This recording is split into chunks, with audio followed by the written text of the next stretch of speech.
The rain poured in thin silver threads outside the small pawn shop window as Daniel Evans stood inside, holding a delicate pendant in his rough, calloused hands. It wasn't much, just a small silver heart with a faint crack near the edge, but it gleamed softly under the dim light.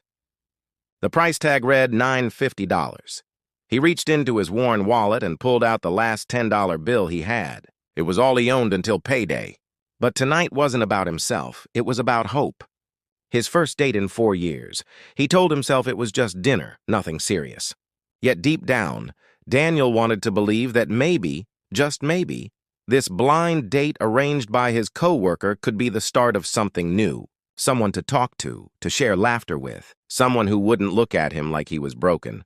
A single dad barely making it, struggling to keep his daughter's world from falling apart. If you believe in love, second chances, and the power of kindness, please like, comment, share, and subscribe. Because sometimes the smallest acts of faith lead to life's greatest surprises. The restaurant was a cozy midtown spot, warm light glowing through rain-streaked windows. Daniel arrived early, nervous, his thrift store shirt neatly ironed, the pendant wrapped carefully in tissue paper inside a tiny box. His palms were sweaty, his heart pounding like it used to when he still believed in happy endings. He checked his watch repeatedly, afraid his date might not show up, afraid she might see through his tired smile and modest clothes. At exactly 7 a.m., a woman stepped in. She wasn't what he expected. No designer dress, no exaggerated makeup, just simple elegance. Her brown hair fell naturally over her shoulders, her eyes warm yet cautious. "Are you Daniel?" she asked softly. He nodded, standing awkwardly. "You must be Claire." She smiled, a small, hesitant smile that immediately eased his nerves. They talked for a while, about small things at first. The rain, the music, the funny way the waiter mispronounced risotto. Daniel spoke gently about his daughter, Lily, how she was the best part of his world. Claire listened with genuine interest, asking about her drawings and favorite stories. Every time she smiled, something inside him softened.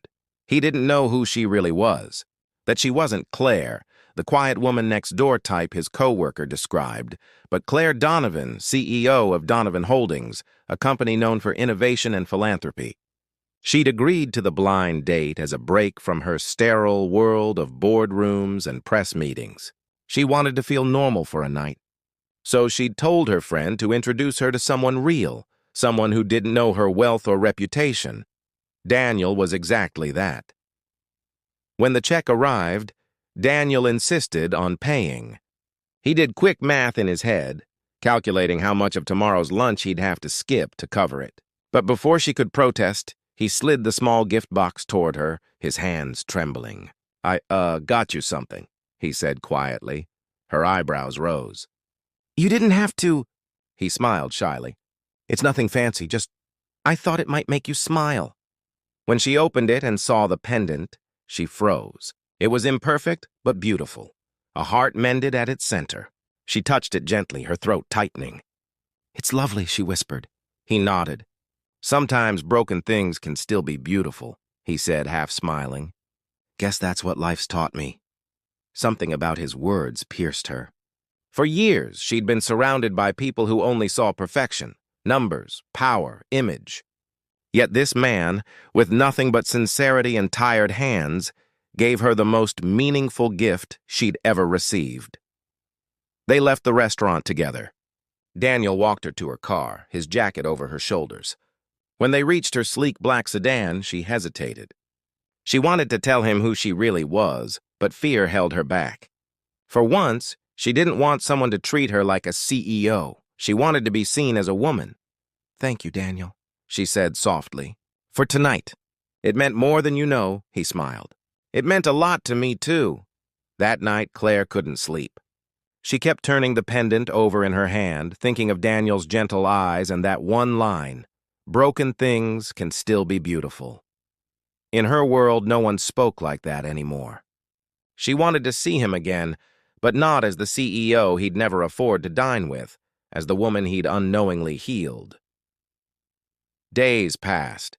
Daniel didn't expect to hear from her. Life returned to its rhythm. Early mornings, school lunches, long hours waiting tables. But one evening, his manager called him into the back office. "You're wanted out front," he said with a knowing smile. When Daniel walked out, he froze. Claire stood there, holding a small bouquet of white lilies, his daughter's favorite flower. She was dressed simply, but something in her eyes had changed. "Claire," he said, surprised. She smiled. "I came to return something." She handed him a small envelope. Inside was a check, not for thousands, but for exactly $10. "You spent this on me," she said softly. "Now I'm returning it with interest." He looked confused. "I don't understand." She took a deep breath. "Daniel, there's something I need to tell you. My name isn't just Claire. It's Claire Donovan." He blinked, recognizing the name. "As in, the CEO?" She nodded. "Yes. I didn't tell you because I didn't want that to change how you treated me.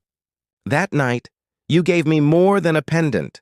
You gave me something no one's ever bought with money: sincerity." Daniel was stunned. "You don't have to explain. Probably would have been too nervous if I'd known." She smiled. "I didn't come here to make you nervous. I came because I want to see you again. Not as CEO and waiter, just as us." He hesitated. "Claire, I don't fit in your world." She shook her head gently. "Maybe you don't need to. Maybe my world could use more of yours." From that day, their lives intertwined. Claire began visiting the restaurant more often, sometimes bringing little gifts for Lily: storybooks, colored pencils, and once a pair of bright pink sneakers that made the girl beam. Daniel resisted at first, pride holding him back, but her kindness was too genuine to refuse. Over time, they built something rare. He taught her how to find joy in small things: late-night burgers, playground laughter, rain-soaked walks. She helped him believe that dreams didn't always belong to the rich. They both healed parts of each other they didn't even know were broken. Months later, as they stood in the park watching Lily chase fireflies, Claire turned to him and smiled. "Do you still think broken things can be beautiful?" she asked. Daniel looked at her, the woman who had changed his world with nothing more than understanding, and nodded. "Yeah," he said softly, "especially when they find the right person to help them shine again. If this story touched your heart, if you believe love can bloom from honesty and hope, please like, comment, share, and subscribe. And before you go, comment below. Would you give someone a chance if you didn't know who they really were? Because sometimes the most beautiful stories begin with nothing but $10 and a heart willing to give everything.